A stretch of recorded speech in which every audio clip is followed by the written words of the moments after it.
এত ভালো ভদ্র ইমাম দেখি না, আপনার কণ্ঠস্বর, আপনার কোরআন তেলাওয়াত, আপনার ব্যবহার, আমরা গ্রামবাসী খুব খুশি। এমন ইমাম সাহেবের ছেলের পাতলা পায়খানা হচ্ছিল, মরে যায় যায় ভাবে। ও এখন যৌবনের আগে কারোর মোটরসাইকেল ধার করে বাড়ি চলে গেছে, সারগাছিদের বাড়ি। এখন যৌবনের সময় আসতে পারে না। তা যে লোকটা ফজরের নামাজ পড়ে সালাম করে ওর প্রশংসা করছিল, ওই লোকটা জোহরের সময় এসে দেখছি ইমাম সাহেব নাই, কোনো কারণে বাড়ি চলে যাচ্ছে, কাউকে বলার টাইম পাইনি। ওই লোকটাই তখন এসে বলছে সব ভালো, অতিরিক্ত কামাই করছে,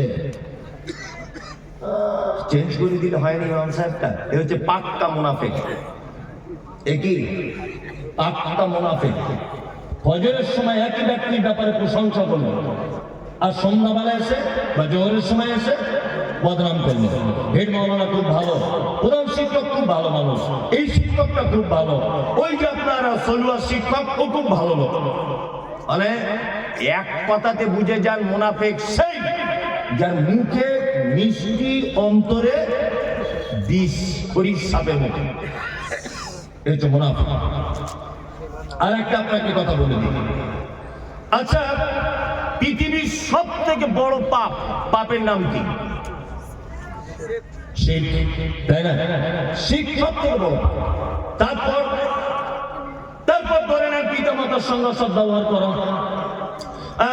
তারপর এতিমের মাল আত্মসাৎ করা, তারপর মিথ্যা সাক্ষ্য প্রদান করা, তারপর ব্যভিচারে লিপ্ত হওয়া, তারপর সতী সাধ্বী নারীকে অপবাদ দেওয়া, তারপর আরো বড় বড় বড় বড় পাপ।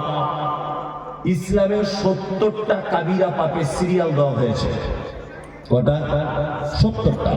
69টা ডাইরেক্ট, আর একটা মাত্র পাপের ব্যাপারে ওলামাদের ভিতরে মতভেদ রয়েছে। 69টা ডাইরেক্ট পাপ খুঁজে পাওয়া গেছে, একটা পাপের ব্যাপারে একটু ওলামাদের ভিতরে মতভেদ। যাই হোক, আমি একদম 70টাই ধরে নিলাম পৃথিবীতে বড় পাপ। 69টা পাপ যদি কেউ করে, জাহান্নামের কোন জায়গায় থাকবে? সে জাহান্নাম যেতে পারে, কিন্তু জাহান্নামের কোন জায়গায় থাকবে আল্লাহ বা তার রাসূল এ ব্যাপারে কোনো নির্দিষ্টকরণ করে নেই। একটা লোক ব্যভিচার করলো, ব্যভিচার করার পর মারা গেল, লোকটা জাহান্নাম যেতে পারে। একটা লোক এতিমের সম্পদ আত্মসাৎ করলো, ও জাহান্নাম যেতে পারে। একটা লোক পিতামাতার অসৎ ব্যবহার করেছে, ও জাহান্নাম যেতে পারে। একটা লোক মিথ্যা সাক্ষ্য প্রদান করেছে, ও জাহান্নাম যেতে পারে। যাবে ধরে নেন 100%, তবে জাহান্নামের কোথায় থাকবে কথা আল্লাহ তাআলা কিছু বলছেন। ও স্বাভাবিক গতিতে জাহান্নামে থাকবে। কিন্তু মুনাফিকরা এত বড় খাতারনাক, আল্লাহ সুবহানাহু ওয়া তাআলা বলছেন ইন্নাল মুনাফিকিনা ফি দারকিল আসফালি মিনান নার। এরা এত নিকৃষ্ট পাপী যে জাহান্নামের একেবারে নিম্ন স্তরে, একেবারে তলাতে এদেরকে রাখা হবে। কি বললাম বুঝলেন? চলো, মুনাফিকটা চিনে নিলেন আপনি। মৌখিক বাহ্যিক দৃষ্টিতে মুনাফিক চিনবেন কেমন করে? বাহ্যিক দৃষ্টিতে মুহাম্মদ সাল্লাল্লাহু আলাইহি ওয়াসাল্লাম বলেছেন আয়াতুল মুনাফিকি সালাসাতুন। মুনাফিক চিনতে গেলে 3টে গুণ তার উপর থেকেই বোঝা যাবে। কটা গুণ? 3টা। মুনাফিকের ব্যাপারে আলোচনা আপনি এখন সবে শুরু করছি। কোরআনে আল্লাহ কি বলেছে আপনি যদি শোনেন, তাহলে এখান থেকে পালাতে রাস্তা পাবেন না। কঠিন ব্যাপার হয়ে গেল মমতাজুল কেনে। আমি এখনো তো কোরআনে আয়াতগুলো সব ব্যাখ্যা বিশ্লেষণ করিনি, আপনি বসুন চুপচাপ, আমার পরেও বক্তা আছে। চলুন, মুনাফিক বাহ্যিক দৃষ্টিতে তাকে দেখে চিনবেন কি করে? 1, কথা বললে মিথ্যা কথা বলে। 2, ওয়াদা করলে খেলাফ করে। 3, ইযা তুমিনা খানা, আমানত দিলে খিয়ানত করে। 4, আর একটা হাদিস আছে, ঝগড়া অশান্তি হলে অকথ্য ভাষায় গালাগালি করে। মুনাফিকের বাহ্যিক দৃষ্টিতে কটা গুণ? 4টে, তাই তো? এইবার আপনাকে বলছি, সাহাবীগণ বলছেন আল্লাহ রাসূল, একটা লোক যদি মিথ্যা কথা বলে, একটা লোক যদি আমানতের খিয়ানত করে, একটা লোক যদি ওয়াদা ভঙ্গ না যদি করে, কিন্তু লোকটা ঝগড়া হলে গালাগালি করে, মানে 3টে গুণ তার ভিতরে নেই, একটা আছে, কি করা যাবে? সাহাবীরা আল্লাহ রাসূলকে জিজ্ঞাসা করছেন, এর উত্তর কি? আগেকার দিনে পুরাতন মা চাচিরা পাড়া গ্রামে বাচ্চাদের ফোঁড়া হলে ফোঁড়া ধরে টিপে দিত না? আর ফোঁড়ার ভিতরে একটা বীজ মতো থাকে, বীজ থাকে না? ও বলে যে ওই বীজ না বার করলে ওই বীজ আবার অন্য জায়গায় গিয়ে হবে ফোঁড়া, বলতো না? ওই জন্য বাচ্চা ছেলের হাত পা বেঁধে দিয়ে হলেও বীজ আগে বার করা লাগবে, তাছাড়া অন্য জায়গায় গিয়ে আবার হবে। ঠিক কেমন মুহাম্মদ সাল্লাল্লাহু আলাইহি ওয়াসাল্লামের ভাষা অনুযায়ী ওর ভিতরে যদি একটা গুণ যদি থাকে তাহলে মুনাফিকের বীজ আছে, ওই বীজটাকে বার করতে হবে।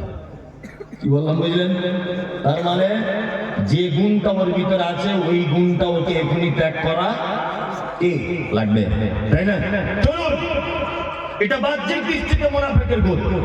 মুনাফিকের অন্তরে আভ্যন্তরীণ গুণ কেমন? আল্লাহ তাআলা বলছেন وَمِنَ النَّاسِ مَن يَقُولُ آمَنَّا بِاللَّهِ وَبِالْيَوْمِ الْآخِرِ وَمَا هُمْ بِمُؤْمِنِينَ। মুনাফিকদের আরেকটা চরিত্র হলো এই, তারা ঠিক এইরকম আমার মতোই বড় পাঞ্জাবি পরে, মাথায় টুপি দিয়ে, হাতে তসবিহ নিয়ে আপনার কাছে আসে। যদিও পাঞ্জাবি তসবির কথা এখানে বলা নেই, আমি বোঝানোর জন্য বলছি।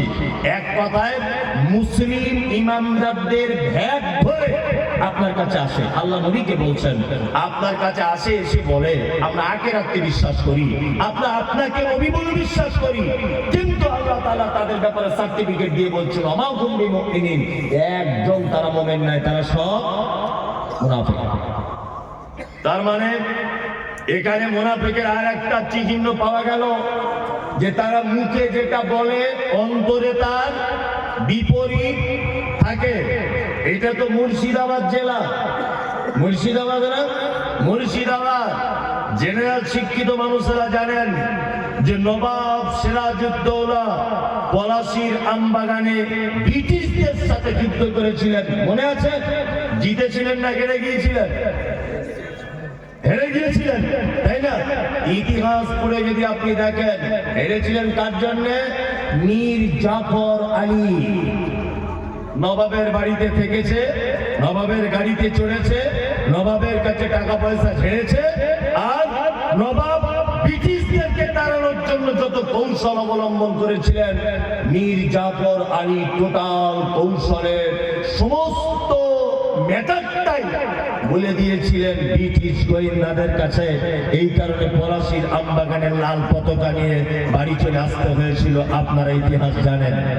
কি বললাম বুঝলেন? আজও পর্যন্ত এরকম মুনাফিক আছে না নেই? অন্তরে একরকম, মুখে একরকম আছে, আছে। আপনারা জানেন যে ভারতবর্ষের মাটিতে একজন কৃতি সন্তান, মুম্বাইয়ে তার বাড়ি, ডাক্তার জাকির নায়েক তার নাম, আপনারা জানেন এটা? ডাক্তার জাকির নায়েক, পৃথিবীর এই মুহূর্তে এমন কোনো বিদ্যা নেই, এই মুহূর্তে এমন কোনো কেউ নেই যে তার বিদ্যার সামনে 2 মিনিট দাঁড়াতে পারবে। কোনো বাপের বেটা আজ পর্যন্ত জন্ম হয়নি। বর্তমানে আপনারা জানেন যে এই লোকটাকে দেশ ছেড়ে চলে যেতে হয়েছে, জানেন তো? দেশে আছে নেই।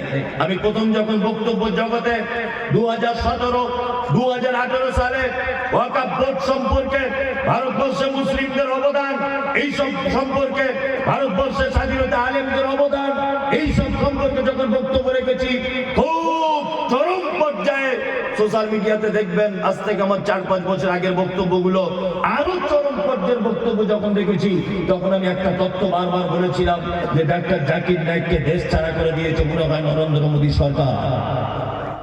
এটা মনে মনে ভাবতাম অমিত বাবু মনে হয় এর পিছনে সব থেকে বড় হাত, ভেবেছি মনে হয় দিলীপ বাবুর সব থেকে বড় হাত।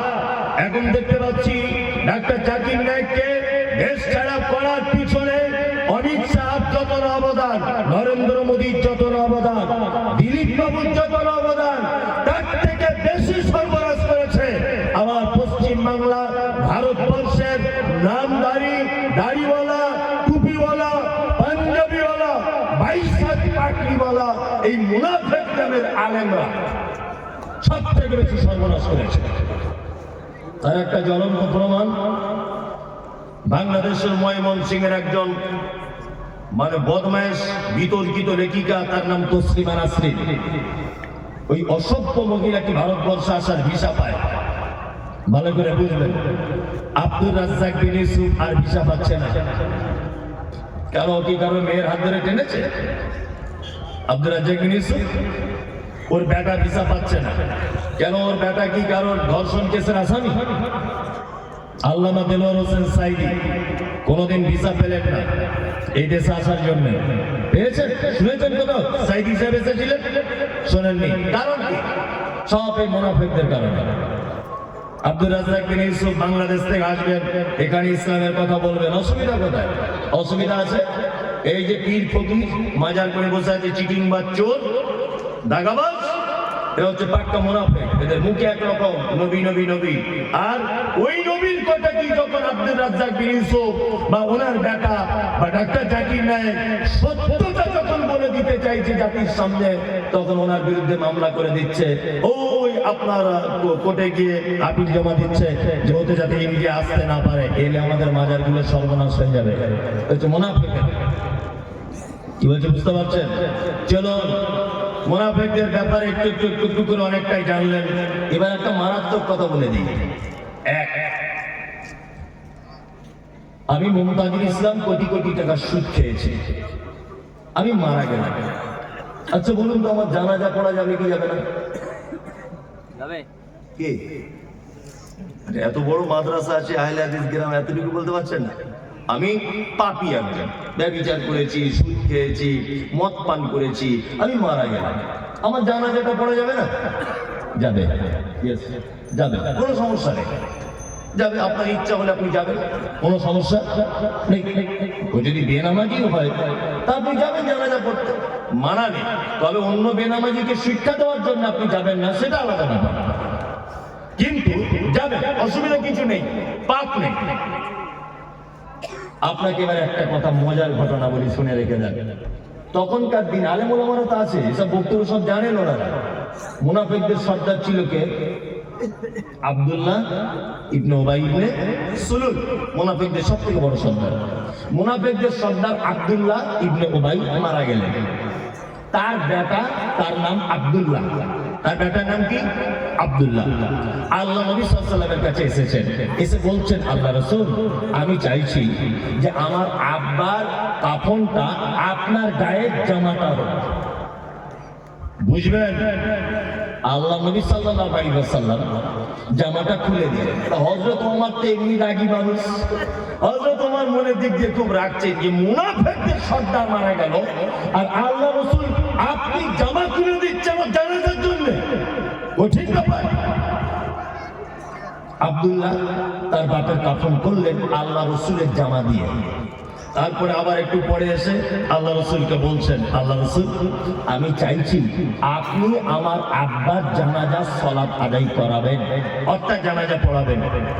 আল্লাহ নবী সাল্লাল্লাহু আলাইহি ওয়াসাল্লাম এইদিকে ফিরুন, হাদিসে যেভাবে এসেছে ওইভাবে আল্লাহ রাসূল এইভাবে উঠছেন, জানাজা পড়তে যাবেন। আব্দুল্লাহ ইবনে উবাই মুনাফিক সর্দার, হযরত ওমর পিছন দিক দিয়ে চাদরটা টেনে ধরে বলছেন, আল্লাহ রাসূল এটা কেমন কথা?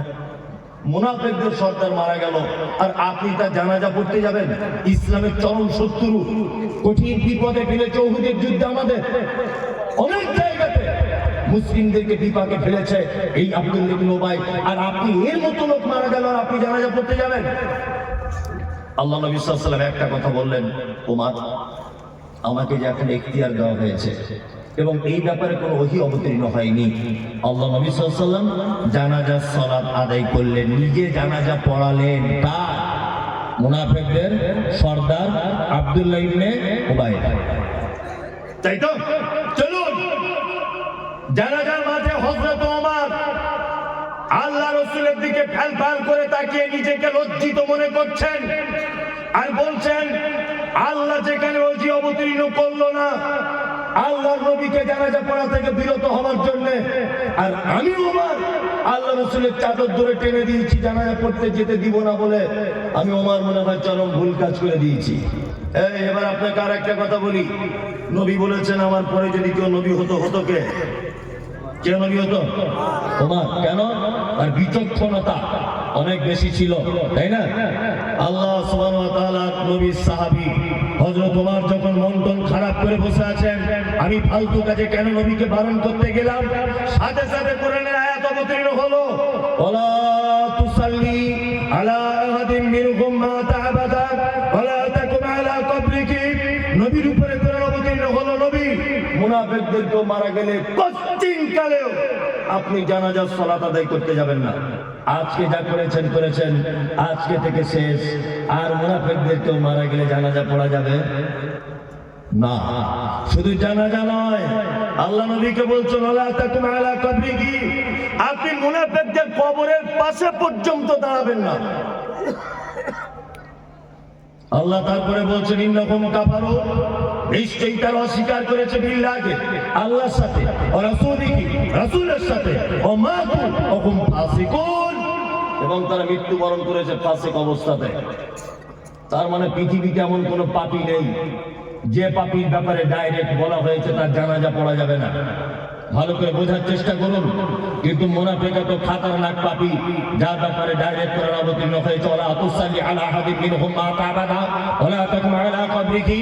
আল্লাহ সুবহানাহু ওয়া তাআলা নবীকে বলছেন, নবী মুনাফিকদের যদি কেউ মারা যায় ওয়ালা তুসাল্লি, আপনি কষ্টিন কালেও তাদের জানাজা করতে পারবেন না। দুই, ওয়ালা তাকুম আলা কবরিহি, মুনাফিকদের কেউ মারা গেলে আপনি তার কবরের সামনে দাঁড়াতে পারবেন না। তার মানে বুঝতে পারছেন এরা কত খাতারনাক? বুঝতে পারছেন? এই দেখুন এরা কত খাতারনাক। আর একটা কোরআনের আয়াত, ওই একই সূরা, একটাই সূরা, 80 নম্বর আয়াত, সূরা তাওবা। আর এইটা যেটা বললাম এটা 84 নম্বর আয়াত। আবার একটা আয়াত আপনাকে বলে দিব, এটা হচ্ছে 113 নম্বর আয়াত। 80 নম্বর আয়াত আল্লাহ সুবহানাহু ওয়া তাআলা একটা কথা বলছেন চমৎকার। এক, আচ্ছা তাহলে মুনাফিকদের জানাজা পড়া গেল না।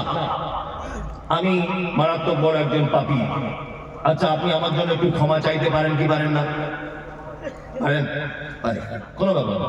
আপনি দোয়া করবেন, ও রব্বানা আতিনা, আল্লাহ আমার ভাই মুমতাজুল ইসলাম বড় পাপ করেছে, দয়া করে তুমি আমার ভাইকে ক্ষমা করে দাও।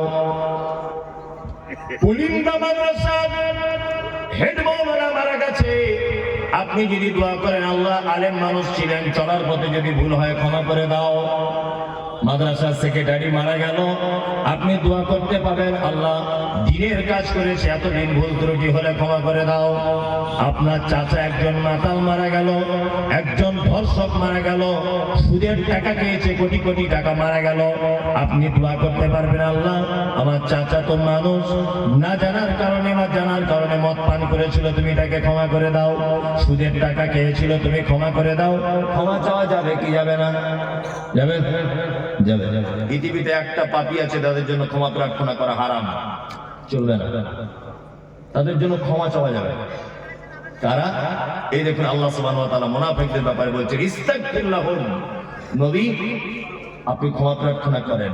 আওলা তাস্তাগফির লাহুম, যদি ক্ষমা প্রার্থনা নাই বা করেন, ইন তাস্তাগফির লাহুম 70 মাররাতান, আপনি যদি মুনাফিকদের জন্য ক্ষমা প্রার্থনা করেন একদিনে 70 বার। কতবার? কত? 70 বার। আল্লাহ নবীকে বলছেন ইস্তাগফির লাহুম, ক্ষমা প্রার্থনা করেন, আওলা তাস্তাগফির লাহুম, আর নাইবা করেন ইন তাস্তাগফির লাহুম 70 মাররাতান, আপনি যদি মুনাফিকদের ব্যাপারে একদিনে 70 বার যদি তওবা ক্ষমা যদি প্রার্থনা করেন, আল্লাহ বলছেন ফালা ইয়াগফির আল্লাহু লাহুম, আমি আল্লাহ কখনোই মুনাফিকদের ক্ষমা করব না। কঠিন অবস্থা। আচ্ছা বলুন, আমি মুমতাজুল ইসলাম, আমি একজন দু পাতা পড়া মনির সাহেব লোক, আমার ইমান খুব কমজোর, আমি গুনাহগার লোক, আমি দোয়া করছি, হয়তো আল্লাহ আমাকে পছন্দ করছে না, এই জন্য কবুল করছে না। হেড মাওলানা দোয়া করছে, হয়তো মানুষ হিসেবে ভুল ত্রুটি কিছু আছে, এই জন্য আল্লাহ পছন্দ করছে না। সেক্রেটারি দোয়া করছে, মানুষ হিসেবে আল্লাহ হয়তো ভুল ত্রুটি কিছু আছে ওনার, এই জন্য আল্লাহ কবুল করছে না। এবার বলুন তো মুহাম্মদ সাল্লাল্লাহু আলাইহি ওয়াসাল্লাম দোয়া করছেন, ওনার তো কোনো ভুল ত্রুটি নেই, আছে? নেই। আল্লাহ নবীকে একদম হুঁশিয়ারি দিয়ে বলছেন ইন তাস্তাগফির লাহুম 70 মাররাতান, ইন শর্ত দিচ্ছেন আল্লাহ, যদি শব্দের জন্য ইন শব্দ ব্যবহার হয়, আল্লাহ বলছে ইন, যদি আপনি একদিনে 70 বার যদি মুনাফিকদের জন্য ক্ষমা প্রার্থনা করেন, আল্লাহ বলছে আমি নবী আপনার হাত ফেরত দিয়ে দিব, ক্ষমা করব না। তার মানে এরা কত বড় খাতারনাক, বুঝতে পারছেন মুনাফিকরা? চলুন আল্লাহ তাআলা তারপরে বলছেন কি, যালিকা বিআন্নাহুম কাফারু বিল্লাহি ওয়া রাসূলিহি, নিশ্চয়ই তারা অস্বীকার করেছে আল্লাহ এবং তার রাসূলের সাথে। যালিকা বিআন্নাহুম কাফারু বিল্লাহি ওয়া রাসূলিহি ওয়াল্লাহু লা ইয়াহদিল কওমাল ফাসিকিন, আল্লাহ আল্লাহ বলছে আমি ফাঁসে কমদের হেদায়েত দান করি না। এবার আপনাদের সঙ্গে কয়েকটা মূল্যবান কথা বলি। মুনাফিকদের চিনিয়ে দিলাম, তাদের গুণ বলে দিলাম। এখন এদেরকে দেখতে পাওয়া যায় কোথায়, এটা খুঁজে বার করতে হবে। কুলিন্দা গ্রামের কোন কোন জায়গায় এরা থাকে, বসবাস করে, সেটাও দেখানোর প্রয়োজন আছে না নেই? তাহলে একটা একটা করে বলি, দু চারটে কথা বলে দিই, একটা একটা করে বলবো না। সিনেমা হলে যাবেন, আমার দিকে বলবেন হাসছেন কেন? সিনেমা তো দেখেছেন সবাই, আমিও দেখেছি যখন ওই ছোট ছিলাম, দেখি নিয়ে কথা বলবো না। তা সিনেমা হলে গেছেন বই দেখতে, সবাই দেখবেন হলে পা তুলে বসে আছে, ডান দিকেও শাড়ি বসে আছে। 20 कोस दूर से अगर कोई बच्ची रोते माँ कहती है कि बच्ची सो जा गब्बार सिंह आ जाएगा। सोले भाई डायलॉग এটা হ্যাঁ, সোলে সিনেমা হচ্ছে, শালা শালি সবাই মিলে বসে বসে, সবাই দুলা ভাই শালি এক জায়গায় ঠ্যাং তুলে দিয়ে বসে আছে, ওখানে মুনাফিক নেই, সবাই সিনেমা দেখতে ব্যস্ত। বাজার করতে যাবেন, সবাই আলু বেগুন পেঁয়াজ দাম দর করতে ব্যস্ত, ওখানে মুনাফিক। আপনি মেলা দেখতে যান, সবাই মজা মস্তি করতে ব্যস্ত, ওখানে মুনাফিক করবেন।